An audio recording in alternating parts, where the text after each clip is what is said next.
Hai teman-teman Sulung Side, semangat pagi untuk kita semua. Pada video kali ini aku ingin berbagi cerita yang begitu indah, menarik dan membangkitkan hal-hal yang berbeda dalam diri kita. Yang aku beri judul yaitu Anda keliru tentang semua hal. Wow, maknanya sangat ambigu ya teman-teman. Oke, cerita ini aku kutip dari sebuah buku yang keren banget, di mana cerita ini bercerita tentang 500 tahun lalu, di mana para kartografer atau pembuat peta percaya kalau California dulunya sebuah pulau. Para dokter meyakini bahwa dengan menyayat lengan seseorang atau di bagian tubuh manapun yang mengakibatkan pendarahan dapat menyembuhkan penyakit. Lalu, para peneliti juga yakin bahwa api terbuat dari sesuatu yang disebut polygiston. Lalu ada juga para wanita percaya bahwa meyakinkan air seni anjing ke wajah bisa membuat awet muda. Lalu juga ada para astronot yakin bahwa matahari berevolusi mengelilingi bumi. Nah, ketika aku masih bocah, aku berpikir medicurt adalah sejenis sayuran yang tidak aku sukai. Aku juga berpikir bahwa abangku telah menemukan sebuah jalan rahasia di rumah nenek karena dia bisa keluar rumah tanpa harus meninggalkan kamar mandi. Aku juga berpikir bahwa ketika temanku dan keluarganya mengunjungi kami di Washington DC dulu, entah bagaimana caranya bisa kembali ke masa lalu ketika dinosaurus hidup. Ya, artinya itu di zaman dulu kala. Saat remaja, aku mengatakan kepada semua orang bahwa aku tidak memedulikan apapun. Padahal kebenarannya aku terlalu peduli. Orang lain mengatur hidupku tanpa pernah aku ketahui. Aku pikir kebahagiaan adalah sebuah takdir dan bukan suatu pilihan. Aku kira cinta terjadi begitu saja, bukan sesuatu yang diperjuangkan. Aku pikir menjadi keren harus dilatih dan dipelajari dari orang lain, bukannya kita ciptakan sendiri. Ketika aku masih pertama kali pacaran, aku pikir kami akan bersama selamanya. Dan kemudian saat hubungan itu berakhir, aku kira aku tidak akan pernah bisa merasakan hal yang sama lagi dengan seorang wanita ataupun laki-laki. Dan ketika aku mengalami jatuh cinta lagi dengan seorang laki-laki, aku pikir cinta saja kadang tidak cukup. Dan kemudian aku menyadari bahwa setiap pribadi harus memutuskan tentang apa yang disebut cukup. Dan bahwa cinta harus dibiarkan berjalan apa adanya. Yap, teman-teman. Setiap langkah dalam perjalanan hidupku ternyata keliru tentang setiap hal. Sepanjang hidupku, aku keliru menilai diriku sendiri, orang lain, masyarakat, budaya, dunia, alam semesta, dan semua hal. Dan aku berharap itu akan terus terjadi dalam sisa hidupku. Sama seperti si Mark yang aku biasa panggil Mark ya teman-teman, yang sekarang mampu melihat setiap cacat dan kesalahan Mark yang dulu. Suatu hari, Mark masa depan akan memeriksa kembali asumsi-asumsi dari Mark yang sekarang kemudian mendapati beberapa kesalahan serupa. Dan ini merupakan hal yang baik karena artinya aku telah berkembang. Ada satu kutipan yang terkenal dari Michael Jordan tentang dirinya yang gagal dan gagal lagi. Dan itu yang membuatnya sukses. Ya, aku selalu keliru tentang semua hal, lagi dan lagi. Dan itu alasannya mengapa hidupku menjadi lebih baik. Pertumbuhan merupakan proses yang berulang, yang tidak pernah berakhir. Ketika kita mempelajari sesuatu yang baru, kita tidak beranjak dari salah menuju benar. Namun, kita berangkat dari yang baru lagi. Kita bergerak dari sedikit salah ke salah yang lebih sedikit.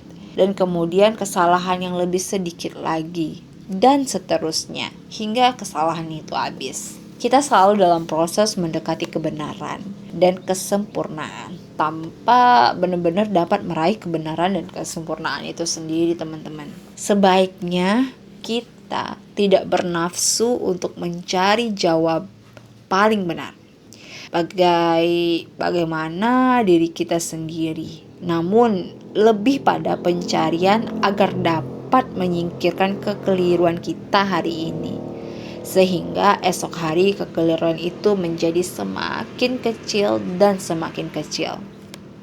Jika dilihat dari kacamata ini, perkembangan pribadi sebenarnya cukup ilmiah, teman-teman. Nilai-nilai yang kita punya tidak lain adalah hipotesis atau perkiraan. Perilaku yang ini baik dan penting, perilaku lain tidak. Tindakan kita adalah eksperimen. Emosi yang timbul serta pola pemikiran kita adalah sumber informasi kita. Tidak ada dogma yang benar.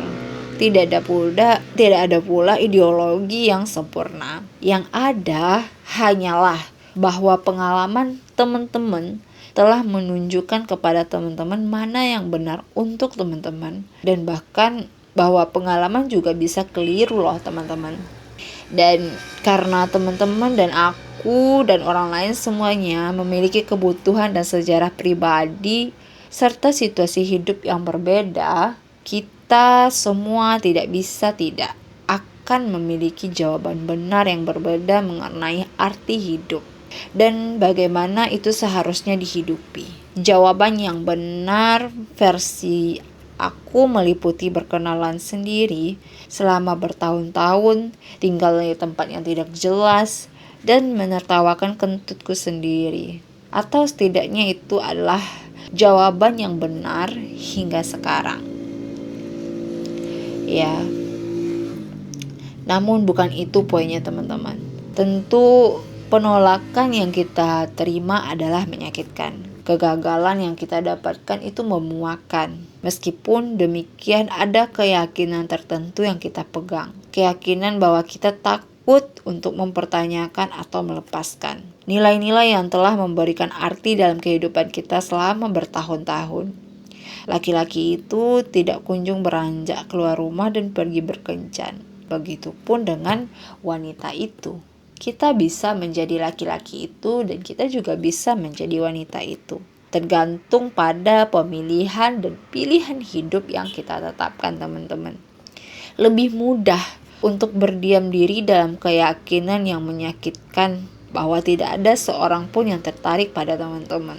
Bahwa tidak ada seorang pun yang menghargai talenta atau kemampuan teman-teman. Daripada benar-benar menguji keyakinan tersebut dan menemukan jawaban yang paling tepat dan nyatanya menyakitkan, teman-teman.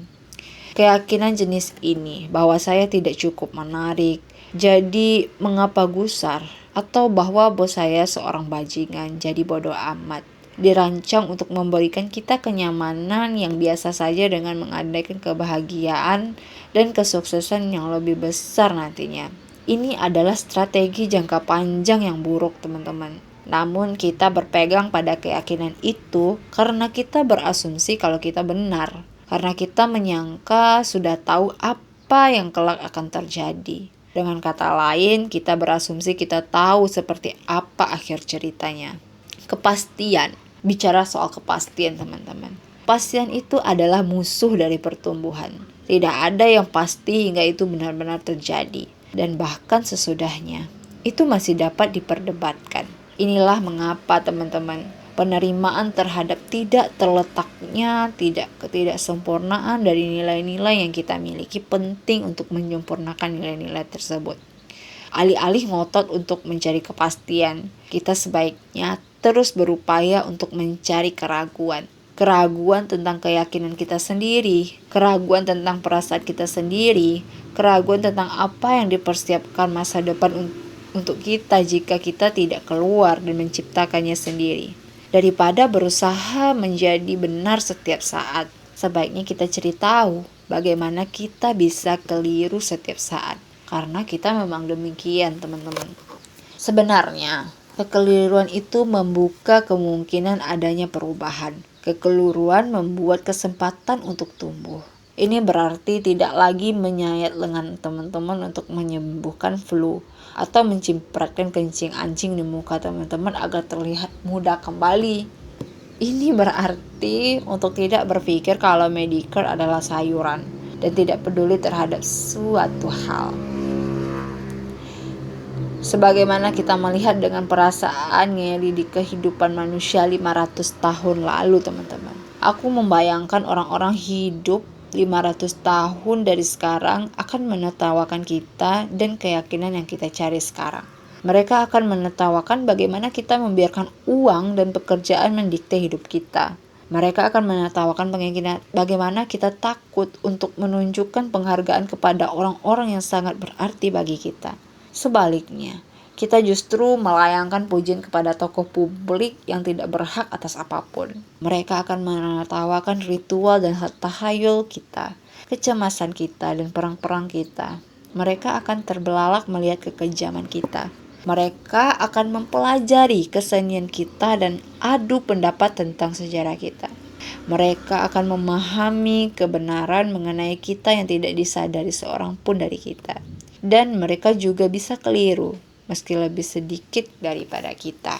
Oke, terima kasih untuk teman-teman yang sudah dengerin ceritaku pada video kali ini.